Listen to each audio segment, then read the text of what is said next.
that was my version of the classic song Country Roads by John Denver. Now, as you might expect, Country Roads is a piece of country music, and you probably all have heard it before. So what I've done is provided a fingerstyle version of it for guitar, and I've added a slightly bluesy feel to it as well. So I've played through my version. Now what I want to do in the video is have a quick look at the song structure, give you some tips on playing it, and then at the end of the video I'll play through it again slower and I'll put the tab on screen. Okay, now I want to have a look at the structure of the song, and this is pretty straightforward. So the music's in 4/4 time, which is what you'd expect from country music, and I'm playing it in the key of D on a guitar tuned to open D tuning.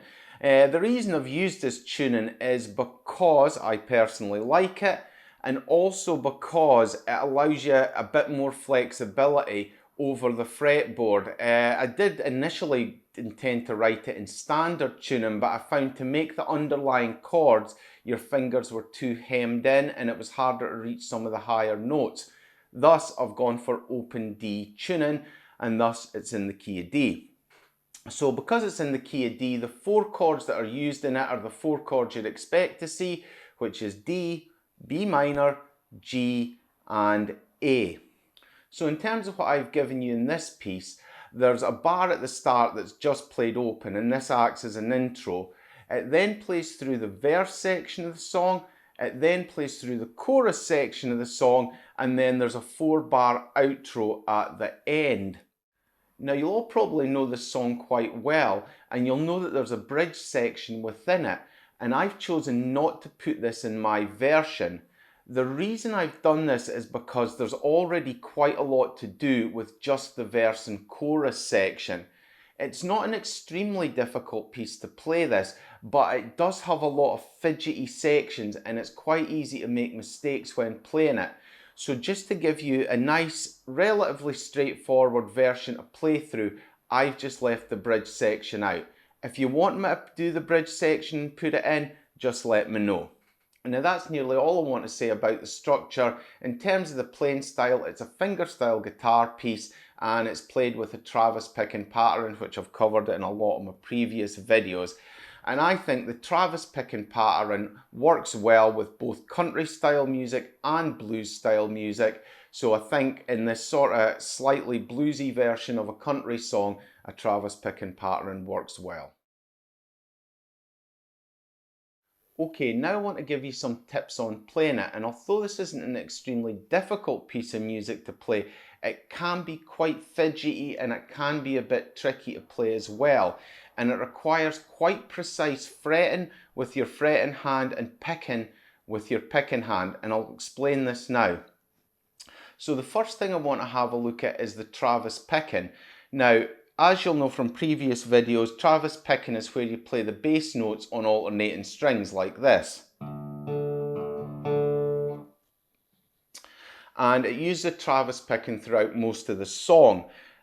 Where it gets tricky with this one is that when you're doing the Travis picking, a lot of the time you're doing it, you'll be picking between strings 5 and 4 like this. Or and that might seem straightforward, but it's actually quite easy when you're Travis picking on adjacent strings like that to catch the other string with the back of your finger. And this is especially true if, like me, you play with your fingers and not with a thumb pick. So it can be quite easy to do this. And you can hear it there when the back of your nail catches the adjacent string and you get a buzzing sound like that. Now, it's not the worst thing that can happen, and it doesn't ruin the music, it just doesn't sound that great. So what you have to do is when you're picking, especially when you're using your thumb, is just be very precise and be very aware that you can easily catch a string that's already ringing open. A good way to do it is to maybe angle your hand down a bit like this, so you're picking more perpendicular to the strings like this, as opposed to where you're more likely to get the ringing. So I've just shown that you have to be quite accurate and precise with your picking hand, and you also have to be quite accurate and precise with your fretting hand as well, because again, it's very easy to catch open ringing strings, but this is really nothing new to fingerstyle guitar. Okay, so the last playing tip I want to have a look at is to do with the intermittent notes I've put in the music. Now, the music has a lot of dead space in it, especially in the chorus. And what I mean by dead space is that it's space where there's no melody line getting played. It's just the underlying rhythm. And if you play through the original, you'll hear this. Now, that's fine when you've got a band playing behind you, you know, it kind of fills the music. But when you're playing on solo guitar, you know, you really have to do something to try and elaborate on that space, or the music can sound a bit flat. So what I've done is I've just added some intermittent notes. They're not really melody notes, they're just there to beef out the music. So I'll give you an example. So as we come into the chorus at bar 17 and 18, I'll show you what I mean.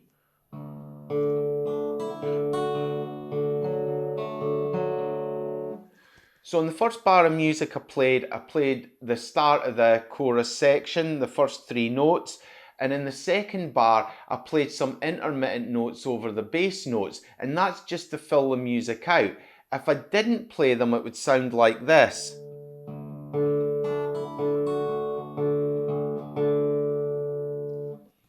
And this pattern's quite prevalent throughout the song, especially the chorus, where you get a few melody notes and then a bar with no melody notes in it.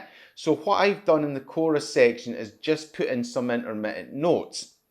Now these intermittent notes aren't necessary, and they do make the piece slightly harder to play. So if you're finding you're tripping up playing these intermittent notes, just leave them out and just play the bass notes straight like. And that might make it slightly easier to play if you're struggling a bit, just leaving out these intermittent notes. If you know the original piece of music, you'll know which notes are melody notes, you'll know which notes are intermittent notes, and you can just leave them out. So that's all I really want to say about the song structure and how to play it. So now I just want to play through it again a bit slower and stick the tab on screen so you can see the fingerings.